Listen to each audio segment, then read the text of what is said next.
À la page 35 du chapitre 5 de mes notes de cours, on poursuit avec la partie C de la situation 4 qu'on n'avait pas répondu encore. Donc, on est toujours à la page 451 de Séguin, toujours la cinématique des roues. Problème que je trouve pas si intéressant que ça, mais que je trouve intéressant pour donner des explications supplémentaires par rapport à la matière, à la cinématique d'une roue. Okay? Donc, en C, on nous demandait de donner la vitesse linéaire d'un point qui serait en haut de la roue. Donc, j'ai appelé ça comme ça. Puis, ils nous disent de donner cette vitesse-là linéaire par rapport à la route, par rapport au sol, en km par heure. Fait que j'ai utilisé deux lettres, dire la vitesse en haut par rapport à R, qui est le référentiel de la route. Puis en même temps, c'est pas dans la question, mais pour le besoin des explications, on va donner aussi une vitesse d'un point qui serait en bas par rapport à la route. Premier réflexe, tout le monde pourrait me dire, parce qu'on a vu jusqu'à maintenant, dans le fond, qu'on disait que si c'est quelque chose qui tourne à vitesse constante, une particule qui est tour pour tour va avoir la même vitesse partout. Je pense que j'ai changé un peu les identifications. Donc ici, j'ai mis un vecteur B du bas par rapport au centre. Ici, j'ai mis la gauche par rapport au centre, en haut par rapport au centre, puis ici, en droite par rapport au centre. Je pense que lui, je l'ai carrément ajouté.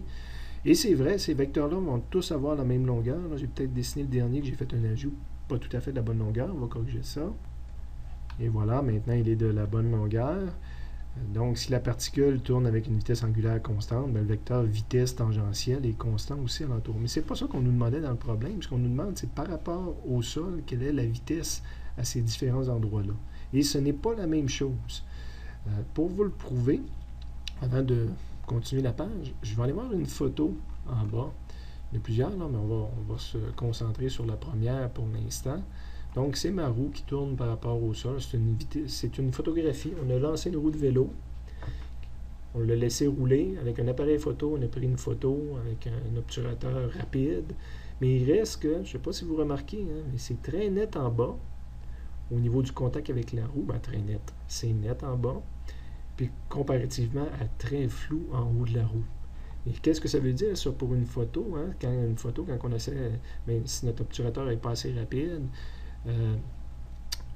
des photos de mouvement, quand ça bouge, ça devient flou, puis quand ça ne bouge pas, c'est plus net. On dirait que la roue n'a pas le même déplacement pour l'appareil photo là, qui était fixé sur le sol. Le déplacement de la roue semble différent. Ici, les parties qui composent la roue ici semblent être en mouvement lent, puis en haut, en mouvement rapide. Cette roue-là se déplaçait, son centre de roue avançait là, dans l'espace.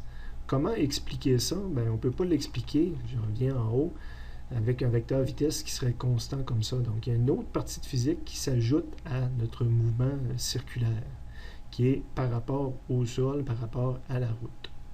Première remarque que j'ai mis ici, j'ai mis que par rapport au centre, c'est vrai que toutes ces vitesses-là sont égales. Puis sont égales à VCR. J'ai tout mis des vecteurs de même longueur. Je pourrais appeler ça tout simplement V. Je peux calculer la valeur de V si je veux, avec la formule qu'on a déjà utilisée. Donc, la variable linéaire va être égale à la variable angulaire de vitesse, mais avec une constante de proportionnalité liée au rayon. Donc, 0,33 fois la vitesse angulaire qu'on a calculée à la page précédente, qui était 84,2 radians par seconde. Excusez. Ça va me donner une vitesse en mètres par seconde que je peux transformer en kilomètres par heure, puis je tombe sur mon 100 km/h. Donc, tous ces vecteurs-là correspondent à des vecteurs de 100 km/h.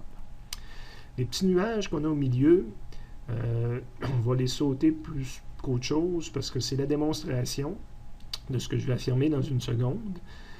Sauf qu'avec la totalité de mes groupes, maintenant, on voit rarement les vitesses relatives, puis ça fait appel à des notions de vitesse relative.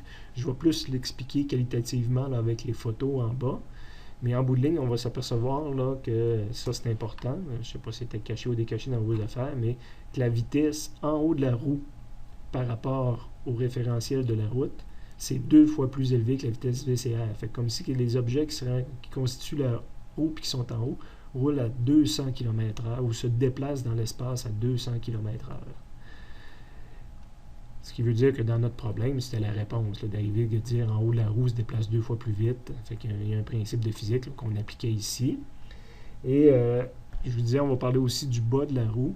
Bien, bizarrement, en bas de la roue, si on fait une démonstration que je ne veux pas faire avec les vitesses relatives, on arriverait qu'en bas de la roue, c'est 0 fois la vitesse du centre de roue. Donc, que ce soit 100 km ou 90 km ou n'importe quoi, le bas de la roue ne bouge pas. Il est à 100 km par rapport au sol.